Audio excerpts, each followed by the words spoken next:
I'm Kira Nasrad, and I'm an LA-based makeup artist. It's very important for me to be able to see clearly as a makeup artist. Details are so important.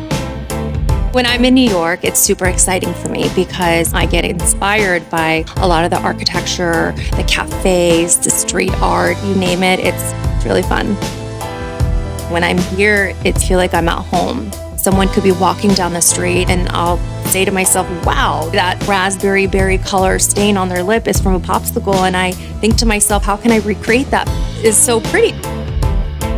One of my favorite times in the day is the golden hour. Everyone's just glowing.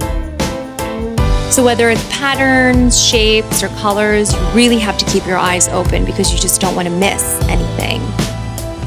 When my eyes feel like nothing, I can see everything.